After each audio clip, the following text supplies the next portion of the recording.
कार्यक्रम के पुण्याचक हैं प्राचीन श्री अग्रवाल दिगंबर जैन पंचायत रजिस्टर धर्मपुरा, प्रधान श्री चक्रेश जैन, महामंत्री श्री विजेंद्र जैन, कोषाध्यक्ष श्री शेखर जैन, सचिव श्री नीरज जैन, मंदिर मैनेजर श्री पुनीत जैन।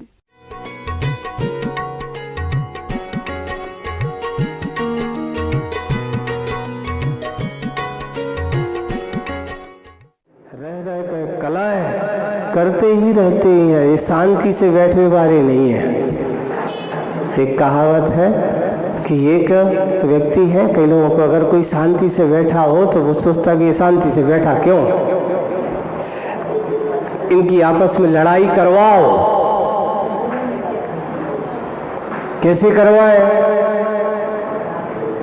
किसने लेस्या वाला इधर का उधर कर देंगे और कुछ ऐसा काम कर देंगे, नहीं लड़ते हो तो लड़ जाएं। एक नीतिकार ने बहुत लिखा है कि दो आदमी के बीच में दरार अगर पड़ती है तो सिर्फ एक कारण से, अनन्य मित्र भी हो और एक बार अगर संशय की दरार पड़ जाए, मन में बात अगर कुछ हो जाए, बस आपस में उनकी क्या होने लगती है, लड़ाई झगड़ा चालू है। शांति से कलह करना, जैसे एक कहानी सुनी होगी तुमने, पढ़ी होगी। एक बुढ़िया है जो बहुत कलह प्रिय है, शांति से कोई ना रहती है ना कोई को रहने देती है।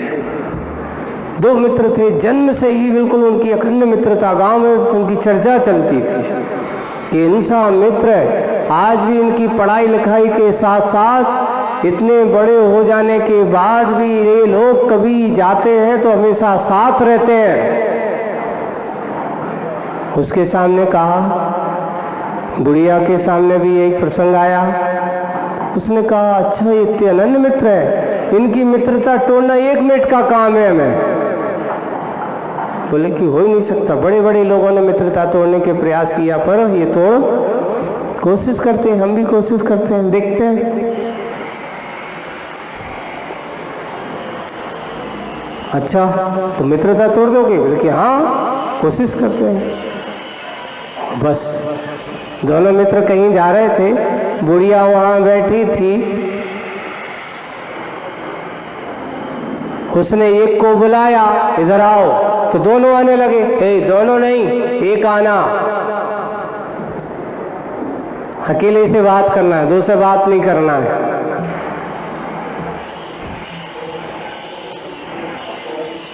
अब वो आ गया, वो आया, वो मित्र है, वहां गया, उसके कान में सिर्फ उसने क्या कहा, कुछ नहीं। क्या कहा? कुछ नहीं। अब लौट करके मित्र के पास गया, उसने कहा, क्यों? बुढ़िया ने क्या कहा? कहते कुछ नहीं। बुढ़िया ने क्या कहा? कुछ नहीं। झूठ बोल रहे हो। नहीं भैया मैं सही बोल रहा हूं। बुढ़िया ने क्या कहा? बोले को कुछ नहीं। अब शब्द तो उन्होंने क्या कहा था? कुछ नहीं। अब वो बार बार सही बता रहा है कि क्या कहा था? बोले कि कुछ नहीं। तुम झूठ बोल रहा हो, आज तक तुमने मुझे कभी छुपाया नहीं। कुछ तो बोला था, कुछ तो बोला था, पर क्या बोला था? बोले कि कुछ नहीं। कुछ तो बोला था? बोले कि हाँ बोला था। क्या बोला था? बोले कुछ नहीं। आपस में वो कहता तुम तो कुछ छुपा रहे हो। और ये हुआ कि दूसरे दिन से उनकी बोलचाल आपस में क्या हो गई, एक इस रास्ते जा रहा है, एक इस रास्ते जा रहा है। बुढ़िया बैठकर हंस रही है, देख मैंने दोनों की क्या कर दी, कलह करा दी। किसी लेस्या परिणाम वाले कभी शांति से ना बैठते हैं और ना किसी को बैठने देते। वही है, कई लोगों की आदत ही होती है, शांति से क्यों जी रहे हैं जी, ना तो जीने देते और ना जीते। वही है परिणाम। देखिए रह रह कर कलह करते ही रहते ये, बिना कलय भोजन पचता ही नहीं इन्हें। बिना कलय करे इनका भोजन, आज तो हमारी खुराक ही नहीं हुई, भोजन तो हुआ है लेकिन भोजन को पहचानने वालों जायका नहीं मिलो, वही है। बिना कलय भोजन पचता ही नहीं इन्हें, इन्हें देखकर दूर से ही भूत भग जाते हैं भय से। इतने काले परिणाम वाले हैं, इन्हें देख करके दूर से ही भूत भग जाते हैं भय से। भयभीत तो होती अमावस्या भी इनसे दूर कहीं छुपी रहती है। कहीं इतनी काले हैं, इतने काले हैं कि उनसे भी अमावस्या भी दूर कहीं छुपी रहती है वह। यही कारण है कि एक मास में एक बार ही अमावस्या कितनी आती है, एक महीना में एक बार ही बाहर आती आवाज तजकर, काली रात जिसे अपन को। और वो भी निशा इसकी इनकी बहने लगती हैं। सागर से शशि की मित्रता हुई। निशा यानी रात्रि, रात्रि इनकी क्या लगती है, बहन लगती है। सागर से शशि की मित्रता हुई। अपयश कलंक का पात्र बना शशि। किसी रूपवती सुंदरी से संबंध नहीं होने से शशि का संबंध निशा के साथ हुआ। किसी रूपवती, किससे, सुंदरी से संबंध ना हो करके किससे संबंध हुआ, निशा से संबंध हुआ। तो सागर का श्रेय, इसको सागर को श्रेय मिलता है। ये सारा का सारा ये श्रेय किसका है, सागर को मिलता है। मोह भूत के वशीभूत हुए, कभी किसी तरह भी किसी के वश में नहीं आते। ये दुरासई, दुष्ट रहे, दुराचार से पुष्ट रहे हैं। दूसरों को दुख देकर तुष्ट होते, तृप्त होते हैं। दूसरों को देखते ही रुष्ट होते हैं, तप्त होते हैं। प्रतिशोध की वृत्ति इनकी सहजा जन्मजा है। ये इनको कहीं सिखाना नहीं पड़ता। ये सब बातें कैसे कि वे हमेशा किसी के वश में नहीं रहते, दूसरों को तो वश में करना चाहेंगे। किस लिस्सा परिणाम वाले व्यक्ति हैं, जिनके परिणाम में कलिष्ठा भरी होती है। वे हमेशा किसी के वश में, मैं किसी के अंडर में नहीं रह सकता, सब मेरे अंडर में होना चाहिए, मैं जैसा कहूँ वैसा होना चाहिए। कलुष्ता यही है। वे किसी के बस में नहीं आते, ये दुरासई है। इनका आशय कभी अच्छा होता ही नहीं और हमेशा दुष्टता, दुष्ट रहे, दुराचारी से हमेशा पुष्ट रहे हैं। इनका आचार कभी अच्छा नहीं होता। ये कभी किसी से प्रेम से नहीं बोला करते हैं। अगर मान लो अगर प्रेम से बोल रहे तो उसमें भी कहीं ना कहीं उनका अपना कुछ ना कुछ क्या होगा, घमंड होगा, कोई स्वार्थ होगा। ऐसे ही वृत्ति वाले वे दुरासई हैं, दुष्ट हैं, पुष्ट हुए, दुराचार से पुष्ट रहे हैं। दूसरों को दुख देकर के तुष्ट होते हैं, तृप्त होते हैं। सुख देकर के नहीं, अपन कहते हैं ये भावना, एक ज्ञानी भावना कहते सुखी रहे सब जीव जगत के। कौन भावना भाता है ये? जीव। कौन? ज्ञानी जीव, जो सबका अच्छा कल्याण करना चाहते हैं। लेकिन कृष्ण लीला जन्म वाले परिणाम भी कहते दुखी रहे सब जीव जगत के। हम किसी को सुखी देखना ही नहीं चाहते हैं। वही कि ये हमेशा दूसरों को देखते ही दूसरों को दुख देकर के तुष्ट होते हैं, तृप्त होते हैं, दूसरों को देखते ही रुष्ट होते हैं। मेरे अलावा और कोई आ नहीं सकता, मैं ही सब कुछ करने वाला हूँ,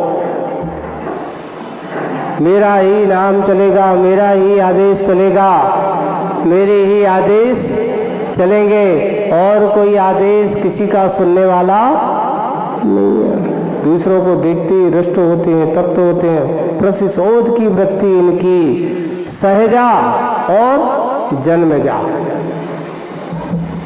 हमेशा बदले के भाव, बदलने के भाव नहीं होते। एक ज्ञानी के जीव के भाव, दूसरों अगर कोई दुष्ट बुद्धि है, विपरीत बुद्धि है, तो उसको देख करके वो हमेशा भावना बात है कि हे भगवान इसकी बुद्धि अच्छी कर दो। नहीं, वो कभी बदलने के भाव नहीं है। बदले के भाव हमेशा, मरने मारने के भाव हमेशा उसके हमेशा बने रहते। प्रतिशोध की वृत्ति इनकी सहजा, सहज है। वो कब से है? जन्मजा, जन्म से ही हुआ करते हैं। आगम में लिखा है, नार की जीव जैसे ही जन्म लेता है नरक में, उसकी शुरुआत किससे होती है? दुख से ही होती है। वहां पर जब वो सोचते होंगे कि महाराज यहाँ की संस्कार लेकर के गया है कोई मनुष्य, थोड़ा बहुत तो रहता होगा, लेकिन शरीर, वहाँ की प्रकृति और वहाँ का वातावरण ऐसा है कि वो भी ऐसे ही परिणाम वाला हो जाता है। उसने मुझे एक मारा है तो मैं उसको क्या करूँगा? 4 मारेंगे। उसने अगर 4 मारे तो वो 40 की सोचेगा।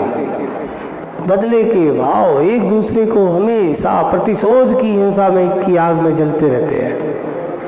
और आज यही है संसार में सबसे बड़ी अशांति का कोई कारण अगर है तो आज व्यक्ति एक दूसरे के प्रतिशोध में ही जीता रहता है। उसने मेरे साथ ऐसा किया है, हम तो बदला लेंगे। जब तक हम ऐसा कर नहीं लेंगे तब तक हम शांति से बैठने वाले नहीं है। ये प्रतिशोध का भाव ही उसके आत्मबोध से वंचित कर देता है। और जो जितना शांति से जीवन जी करके अपने आप को सुखी बनाने का उद्देश्य करता है, वह व्यक्ति ही अपने आप को अच्छे से शांति से जी सकता है। और एक और बात है, ऐसे व्यक्तियों का कभी कोई मित्र नहीं होता, दुश्मन तो हजारों होते हैं। एक लड़ने झगड़ने वाले आदमियों को लड़ने झगड़ने वाले तो बहुत मिल जाएंगे, लेकिन उनको समझाने वाले भी कहते काय को भैया पत्थर से मूड़ मारत हो, है ना? पत्थर से मूड़ मार करके अपने आप को दुखी बना रहे हो, ये कोई ठीक नहीं है। ऐसा इससे दूर ही रहो। ऐसे व्यक्ति सर्जा जन्मजा, वैर भाव की ग्रंथि इनकी खुलती नहीं झट से। निर्दोषों में दोष लगाते हैं, संतोषों में रोष जगाते हैं। जो संतोषी है, अरे तुम तो कायर हो, तुमसे करो नहीं जा, तो कहने लगे नहीं है बहुत है। ऐसे करने वाले जो संतोषी बैठे, अरे मुझे कोई जरूरत नहीं है, सामने से धनलक्ष्मी आ रही है, तुम बैठो है शांति से। तो चाहे तो रातों रात करोड़ों कमा सकता है। वो कहता भैया हमें जरूरत ही नहीं है। कैसे जरूरत नहीं है? कायर हो, ऐसा उसको इस प्रकार का रोष प्रकट कर देंगे। वही बात है, संतोषों में रोष जगाते हैं, बंदियों की भी निंदा करते हैं, शुभ कार्यों को अंधा करते हैं। शुभ कार्यों को हमेशा अच्छा कर रहा हो, हे क्या कर रहा हो, समय बर्बाद कर रहे हो। जब देखो, जब पूजन पाठ दिखाई, जब देखो तुम माला ही पढ़ के रहते हो। ऐसा हो, शुभ कार्यों को अंध करते हैं। सुकृति की सुषमा सुरभि को सूंघना नहीं चाहते, भूल करके भी अच्छी सुगंध इन्हें पसंद नहीं है। मक्खी को जैसे सुगंध सुघाव तो उड़ जाएगी, और दुर्गंध रख दो तो जल्दी से बैठ जाएगी। सड़ी गड़ी चीज रख दो, देखो हजारों लाखों मक्खियां आके बैठ जाएंगे। हीरक सम शुभ्र क्यों होते हैं? एक जैसे जैसे अब आ गए, ये जो बादल आप लोगों को दिखाई देते ना, एक बादल होते जो आषाढ़ और सावन में दिखाई देते हैं। वो कैसे होते हैं? काले काले मेघ होते हैं। और एक बादल जो अभी होते हैं कुआर के बादल है। नहीं, एक कहावत है कुआर कुआर, और एक जो कांस का जो फूल होता है ना, फूल प्राय कर इसी महीने में फूलता है, इसी के महीने में फूलता है, इसी अश्विनी के माह में है। हरी फूल। तो ये सारे के सारे ये फूल जो होते हैं ना, बोले कि इनमें कोई गंध नहीं होती, कोई काम के नहीं होते। जैसे कांच का फूल कोई काम को कोई गंध नहीं आती, ऐसा लगता है जैसे कोई कागज का फूल हो। ऐसे जैसे कुंवार की बादल और कांसे को फूल, कांच को फूल दो ही काम के नहीं। कभी कोई माला बनाई कांसे के फूल की? कोई पूजन में काम आया? कोई नहीं चढ़ाता उसको। कोई काम में, हाँ दवाई ववाई में काम आ जाए, वो कुछ बात एक अलग है, लेकिन पूजन पाठ में कभी उसका स्थान नहीं मिलता है ना। और ऐसे ही कुंवार के बादल और कांसे को फूल कोई काम के नहीं। दिखवे के सफेद हैं, बरसते नहीं, दिखते तो जरूर है, पर ये सब दिखावट है।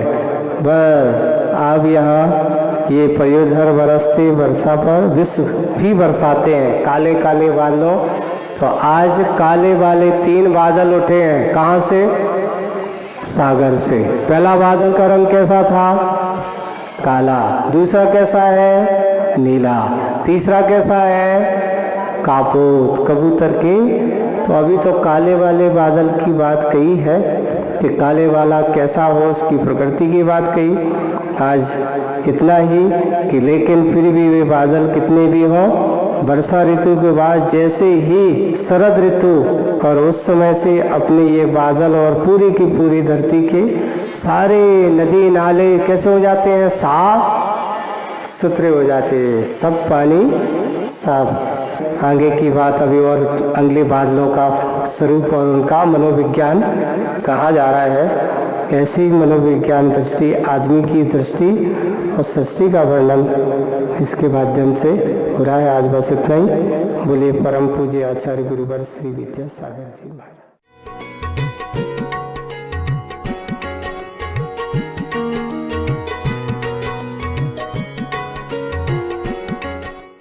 इस कार्यक्रम के पुण्यार्चक थे प्राचीन श्री अग्रवाल दिगंबर जैन पंचायत रजिस्टर धर्मपुरा, प्रधान श्री चक्रेश जैन, महामंत्री श्री विजेंद्र जैन, कोषाध्यक्ष श्री शेखर जैन, सचिव श्री नीरज जैन, मंदिर मैनेजर श्री पुनीत जैन।